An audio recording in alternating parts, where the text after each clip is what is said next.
Hey guys, tonight we're drifting back to a time when the gods were petty, sandals were constantly getting lost, and Olympus wasn't so much majestic as mildly dysfunctional.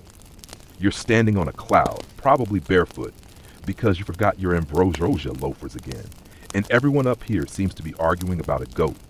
The sun never really sets in Mythland, but the drama never really stops either. You're about to wade knee-deep through the glacial molasses of boring Greek mythology. The kind that never makes it into the movies. The kind with too many dinner banquets, not enough battles, and at least one divine game of charades that lasts 7 years. You probably won't survive this, mostly from boredom.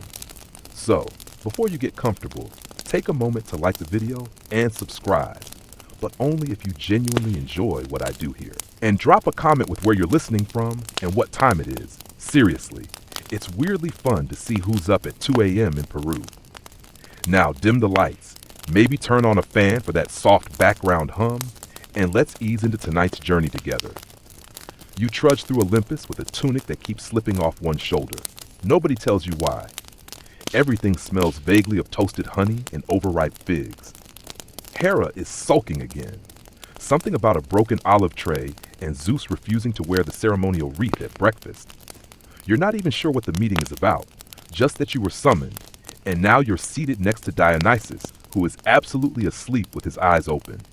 Hermes zooms in late, one sandal missing, his caduceus spinning like a fidget toy. He's panting. Sorry, Pegasus kicked me into a vineyard again.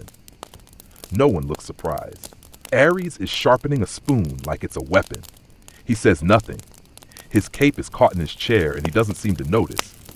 You're starting to think none of the gods actually do anything. There's no real agenda. Just passive-aggressive glances and an occasional thunderclap when someone suggests canceling next week's mortal plague. Zeus grumbles about democracy ruining divine authority again. He uses the word youths like it's a disease. One actual fact, in classical mythology, Olympus wasn't originally a floating kingdom of clouds. It was a real mountain, Mount Olympus in northern Greece, with temples built halfway up and then abandoned when things got too drafty. The boring part? It was mostly administrative. Sacrifices were cataloged. Livestock was counted. You're basically in a divine DMV. You shift in your chair as Apollo begins his daily harp solo. It lasts 14 minutes. He only knows 2 chords. He closes his eyes dramatically after each strum. You start to hallucinate a goat doing the Macarena. Maybe you're just dehydrated. Historians still argue whether certain minor gods like the obscure god of mildew were real mythological figures or just jokes made by bored villagers after too much mead. You suspect Mildew Guy would fit right in here, probably sitting across from you, whispering about sock preservation. A goddess named Chloris offers you something that looks like a pickled fig wrapped in ivy. You take it. It tastes like sadness. Hestia lights a new incense and the entire room gets hazy, like the inside of a philosopher's coat. Someone sneezes and a minor prophecy is born on the wind. Nobody writes it down. Meanwhile, Prometheus is pacing in the background. He's still bitter about the whole liver situation. Keeps mumbling, "They ate my metaphor, man." Nobody listens. A side table topples over when Artemis elbows a satyr too hard. He had it coming. He was talking during Apollo's solo. Here's a lesser-known tidbit. Some fragments of Greek myth suggest entire days went by where nothing happened except someone misinterpreting a dream and then building a temple to the wrong god. There's actually a scroll where a city prayed to Poseidon for better crops. Turns out the priest just had really bad handwriting. The clouds shift. Zeus finally rises. He clears his throat. We are gathered to discuss... Wait, what was it again? Athena sighs deeply and rolls her eyes, flipping through a scroll like she's reading Yelp reviews. You think she mutters, "Honestly, I should have defected to the Romans." And still, the meeting drones on. Hades keeps sending ravens to remind them that he exists. No one reads the messages. You idly wonder if that's why he got so into black marble later. A nymph is playing cat's cradle with silver thread near the ambrosia table. She looks like she's won. No one else is playing. You close your eyes. Not from sleep, just existential despair. You've sat through many meetings before, corporate ones, family ones, but this is next level passive inefficiency. It's like a reality show with no plot arc and too many wide shots of grapes. There's a final moment of tension when Hephaestus tries to demonstrate a new kind of spear polishing mechanism, only to accidentally launch a mechanical duck into Athena's goblet. The duck apologizes. In iambic hexameter, the whole place feels like it's melting under the weight of its own mythology. The sun finally decides to set, maybe just out of boredom. You're offered a slice of something called eternal fig cake. You chew slowly. It tastes like time. You wake up under a fig tree with a bronze helmet on your chest and no memory of how it got there.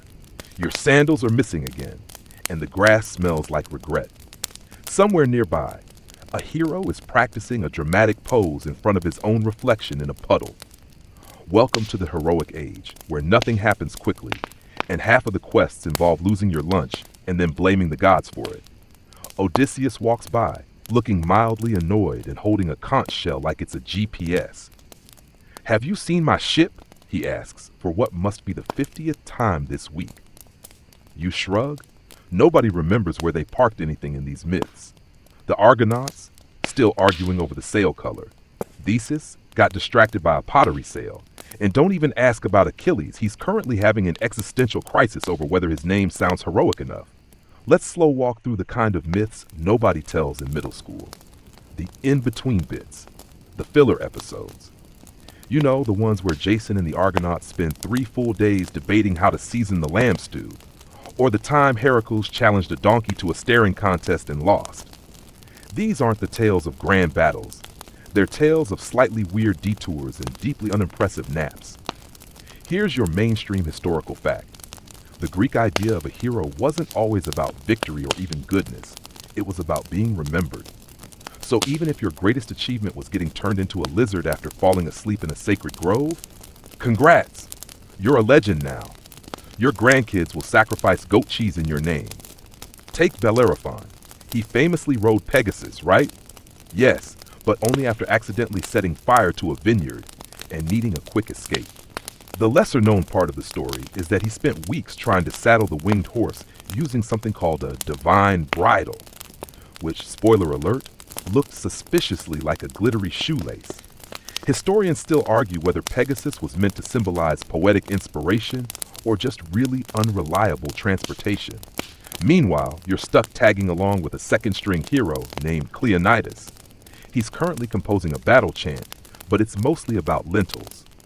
His shield is shaped like a lemon, and he swears it gives him psychological advantage. He's never fought anything more dangerous than a large goose, but he tells you very seriously that it had death in its eyes. The thing is, most heroes spent more time wandering than actually slaying. There's documented evidence that Odysseus made at least 3 separate wrong turns in the Aegean Sea because of misread omens. One of them involved a cloud shaped like a chicken, which was apparently very meaningful to the local oracle. You just know someone got a statue for that nonsense. At one point, you find yourself sitting on a rock while Orpheus quietly tunes his lyre beside you. He's supposed to be leading you somewhere, but he keeps stopping to complain about foot blisters and his muse ghosting him. The lyre sounds nice, though, like sleep in audio form. He hums a lullaby about love lost in the underworld. You start to drift off, only to be jolted awake when he yells, "Flat note! That's a flat note, you goblin!"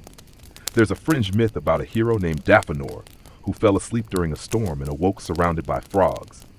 Instead of battling them, he started a frog choir. The story ends with his voice being so powerful it could stop hail. No temple, no tragedy, just frog music. You begin to suspect that being a hero mostly means being very tired and occasionally getting turned into a shrub. A satyr offers you some travel bread called Paxloaf. It tastes like stale hope and flour. You chew. It dissolves into a weird paste, like edible lint. You think this is probably sacred. You eat the rest. By now, Cleonidas has lost his sword again. He's trying to convince a passing dryad to lend him a stick.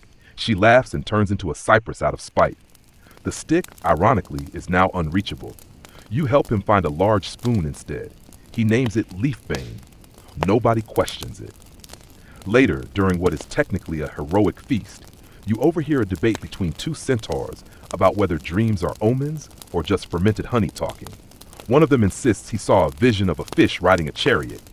The other says he dreams in black and white, like a tragic play. You quietly sip something called Gorgon milk. It fizzes. Remember that donkey from earlier? Heracles eventually challenged it to a race too. The donkey won. Because Heracles got distracted by a boulder he swore looked like Zeus's nose. The donkey was honored with a little laurel crown. Somewhere there's a fragment of vase art depicting this race, probably mislabeled as epic triumph. And here's a weirdly enduring mystery. Archaeologists once uncovered a clay tablet listing tasks of the hero Timaeus, which included such epic deeds as fetch olive paste, repair sandals, and calm the neighbor's geese. No other records of Timaeus exist. Historians still argue whether this was an actual myth or just someone's extremely dramatic grocery list. You lie back on a smooth stone. The stars twinkle in constellations that all look vaguely like baked goods. You spot what might be the pastry shield of Larnos. You sigh. Cleonidas starts telling you about his dream last night, something about a flaming snail leading him to greatness. You nod. You're not even surprised anymore. The torchlight flickers across sleeping heroes, swords tucked under pillows, shields used as snack trays. The battle can wait until morning, or maybe next week, or maybe never. After all, being a hero is exhausting and, frankly, a little overrated. You're jolted awake by the sound of a rooster that might actually be a disguised oracle. The sky above you shifts from pink to chartreuse because Greek mornings are legally required to be confusing. You yawn, stretch, and check your calendar. Except wait, you don't have one. Nobody does, because it's Athens in the 4th century BCE, and nobody can agree what day it is. You stumble through the agora, half-dressed and wholly confused, as philosophers argue over whether it's the new moon or the one after that.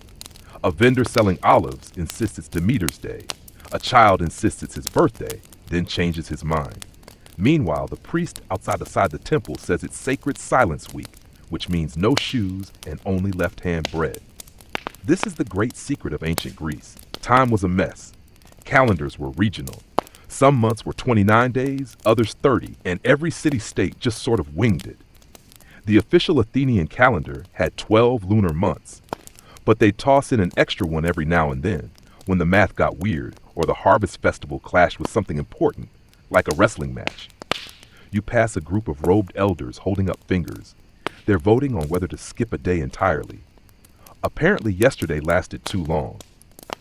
This is democracy, and it's exhausting. One of them hands you a scroll that just says, "Next week," with no context. You nod solemnly. So does everyone else. Here's your mainstream historical fact. The Athenian calendar was deeply tied to the moon, meaning religious festivals, civic duties, and even court cases all depended on lunar phases. That's why people sometimes miss their own weddings. They just showed up on the wrong moon. You squint up at the sky. The moon looks fine to you.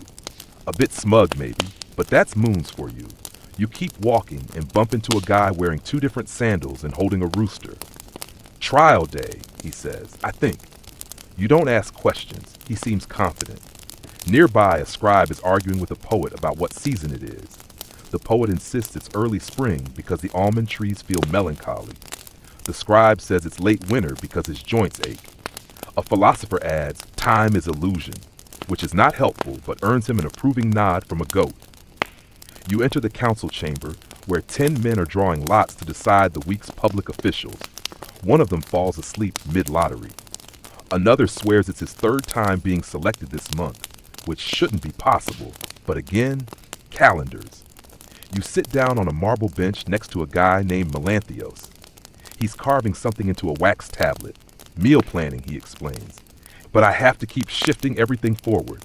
We skipped Apatorian last week, so now everything's off. You nod like that makes sense. Here's your quirky fringe tidbit.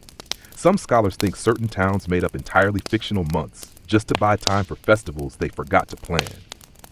One record lists a month called Pretendia, which most historians assume was a bureaucratic placeholder.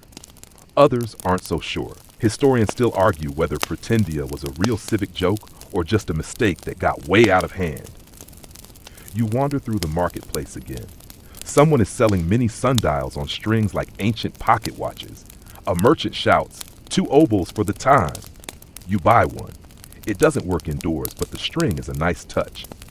At the temple steps, a priestess reads from a long parchment and declares the start of a festival. You ask which one. She frowns. The one with sandals and turnips? She guesses. You nod appreciatively. She's probably right. Eventually, you reach a school where students are learning how to measure shadow lengths with sticks. A boy declares it's third lunchtime. His teacher says, "Close enough." Nobody seems stressed. Time here is less a schedule and more a suggestion. Later that day, or maybe week, you join a group of citizens at a public debate. The topic is whether the next month should begin on the full moon or just when someone says so. There's shouting. There's fig wine. Someone brings out a chicken that allegedly crowed at the exact moment of Apollo's birth.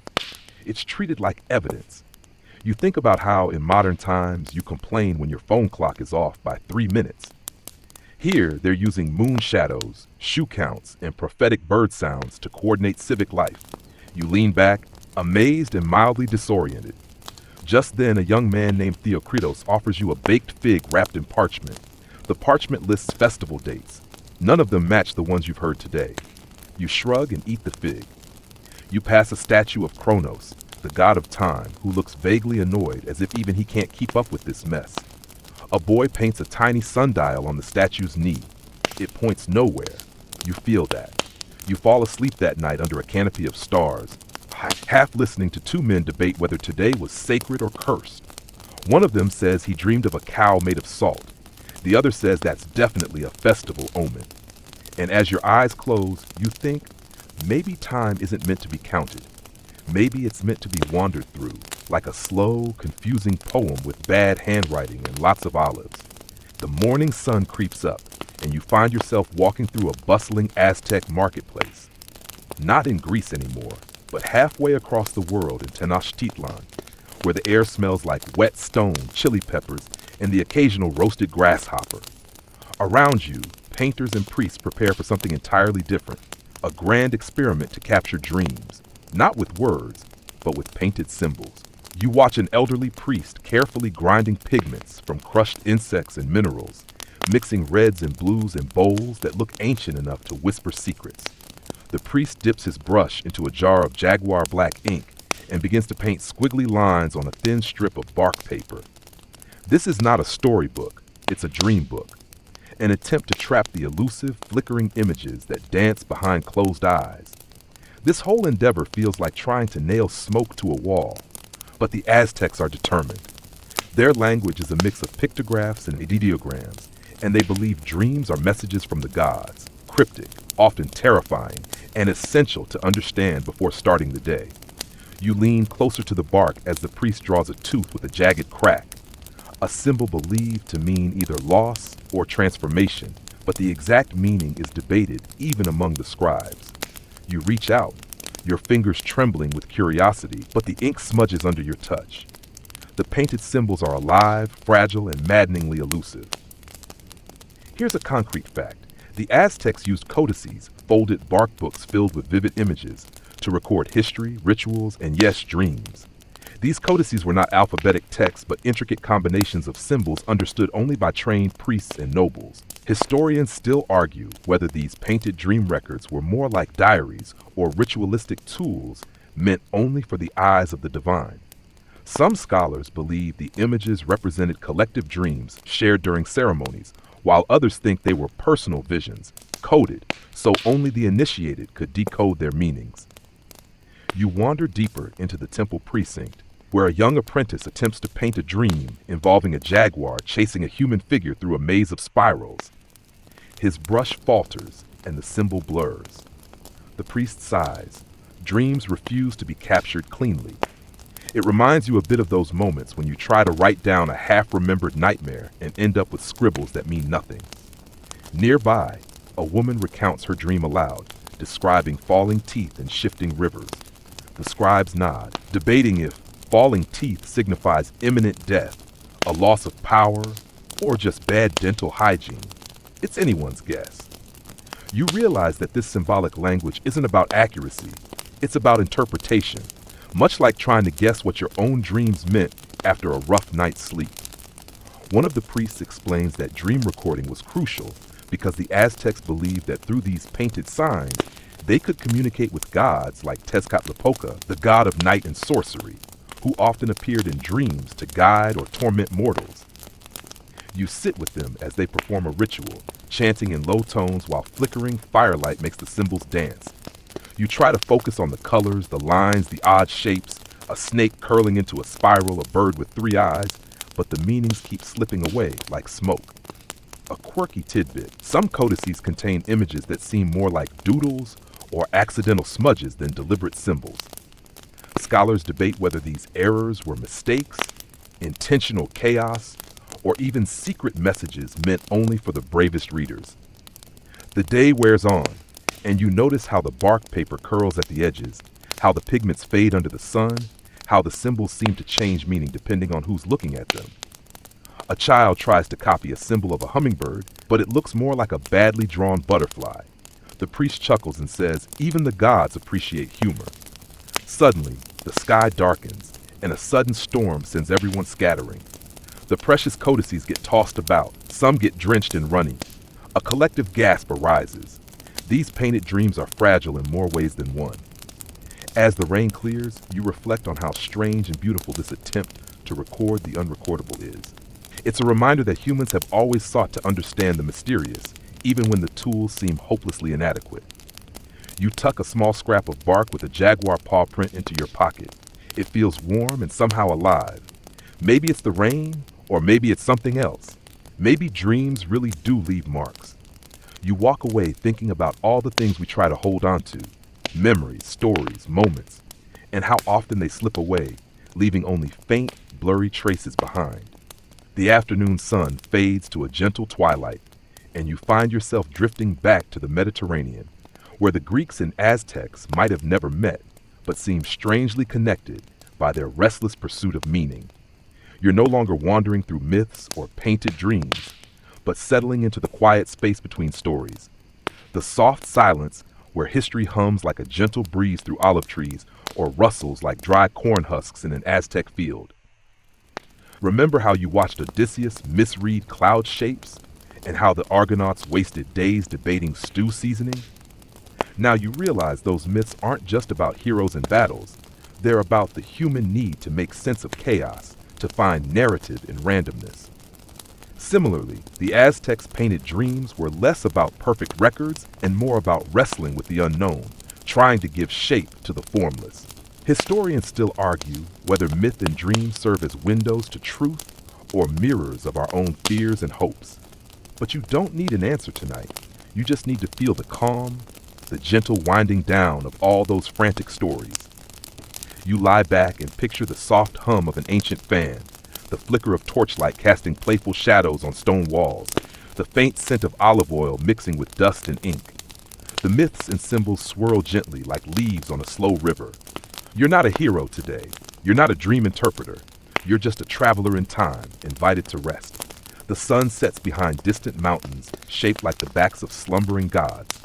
Somewhere, a satyr plays a quiet tune on his panpipes, notes drifting on the warm evening air.